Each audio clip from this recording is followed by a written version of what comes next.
धैर्य। ये धैर्य क्या है? कोई गुण, कोई भाव, कोई सोच। मेरे लिए ये धैर्य एक सवारी।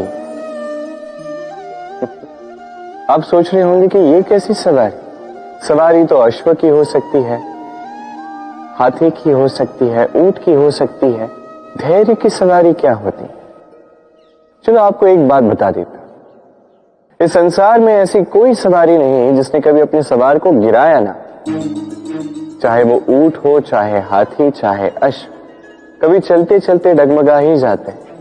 फिर वो सवार पहले गिरता है किसी के घुटनों में, फिर गिरता है स्वयं की दृष्टि। किंतु धैर्य की सवारी ये कभी किसी को नहीं गिराती, कभी नहीं।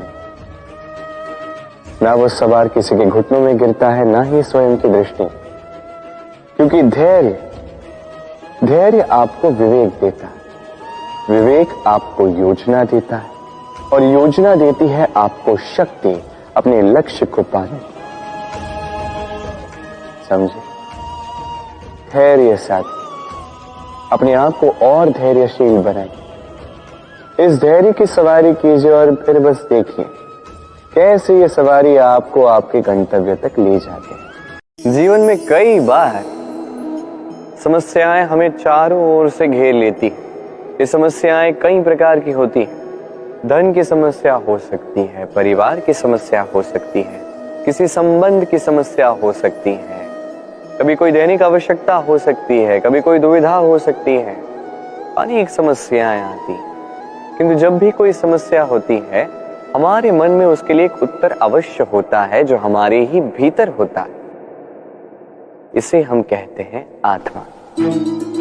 आत्मा परमात्मा का ही रूप होती है, और परमात्मा वो तो कभी कुछ अनुचित नहीं चाहते, है कि नहीं? ये आत्मा अच्छे से जानती है क्या उचित है, क्या अनुचित है। यदि चुनौती है तो वो ये कि आप अपने मन को समझ लें, क्योंकि आत्मा तो परमात्मा से ही आती है, किंतु ये मन मनुष्य जन्म से प्राप्त करता है, और इसका विकास होता है इस संसार को देख के। जिस दिन आपका ये मन और आपकी आत्मा दोनों एक हो जाएंगे, आत्मसात हो जाएंगे, उस दिन आपके जीवन में ना कोई समस्या होगी, ना कोई कठिनाई, ना ही कोई संकट। क्योंकि आपके पास हर समस्या, हर कठिनाई, हर संकट का हल होगा, वो भी आप ही के भीतर। एक नौका एक विशाल से सागर में तैरती है, कभी यात्रियों को तो कभी विशाल वस्तुओं को अपने साथ ले जाती है, एक छोर से दूसरे छोर पहुंचा देती। ये नौका कभी सागर में रुक जाती है तो कभी डूब भी जाती, किंतु ये नौका तब नहीं डूबती जब इसके आसपास अधिक मात्रा में जल हो। ये डूबती तब है जब ये अपने आसपास के जल को अपने भीतर प्रवेश करने देती है। जैसे जैसे ये जल प्रवेश करने लगता है, नौका भारी होने लगती है और धीरे धीरे डूब जाती है। यही हमारे लिए सीख है। हो सकता है हमारे संसार में, इस जीवन में आसपास कहीं अधिक मात्रा में नकारात्मकता हो, ईर्ष्या हो, द्वेष हो, घृणा हो, भय हो, किंतु मन की ये नौका तभी डूबेगी जब आप इस नकारात्मकता को अपने भीतर प्रवेश करने दोगे। सदैव ध्यान रखिए कि ये नकारात्मकता मन में प्रवेश नहीं करनी चाहिए। प्रवेश कर भी जाए तो उसे वहां कोई स्थान ना मिले। बस इस बात का ध्यान रखोगे तो मन की ये नौका जीवन के इस सागर में सदैव तैरेगी।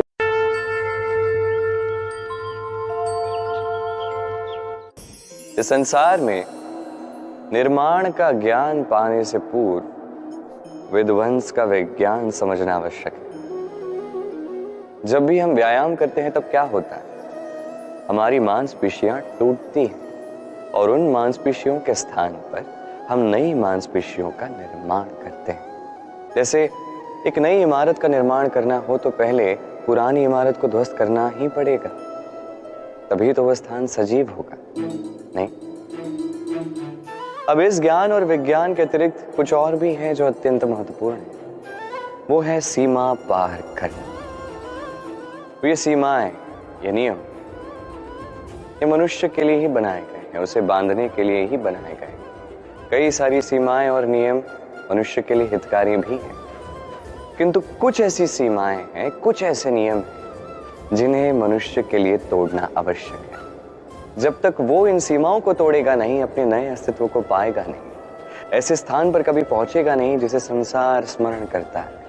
इसलिए आप जीवन में जो भी करें, सीमा पार करके करें। परिश्रम कर रहे हैं, सीमा पार करके परिश्रम करें। यदि आप लक्ष्य की ओर आगे बढ़ रहे हैं, सीमा पार करके आगे बढ़िए। कोई सीमा रेखा नहीं होनी चाहिए, बस सर्वोच्च स्थान देखिए और आगे बढ़ते रहिए। इस संसार में आगे बढ़ने के लिए इन सीमाओं को समझना और इन्हें तोड़ने का ज्ञान समझना आवश्यक है। कभी आप किसी झरने के पास बैठिए और बस ध्वनि सुनिए। आहा, वो ध्वनि मन को शांत ही कर देती है, हम एक आनंद सा भर देती है। तो इसे मैं कहता हूं नैसर्गिक संगीत। कभी सोचा है ये संगीत उत्पन्न करने के लिए जल को कितने परिश्रम करने पड़े, क्या कुछ करना पड़ा। सोचिए वो जल कहां कहां से गिरा होगा, किन किन चट्टानों से जाके टकराया होगा, कैसी तीक्ष्ण रेखाओं का सामना किया होगा, उसे कैसे लांघा होगा, अपने तन में समाहित उन पत्थरों से कैसे संघर्ष किया होगा, कैसे आगे बढ़ा होगा। सोचिए ये सब होने के पश्चात ही ये संगीत सुनना संभव था। ये झरने का ये सुंदर संगीत आपके कान तक कभी पहुंचता ही नहीं यदि उस जल का विरोध करने वाले पत्थर ना होते।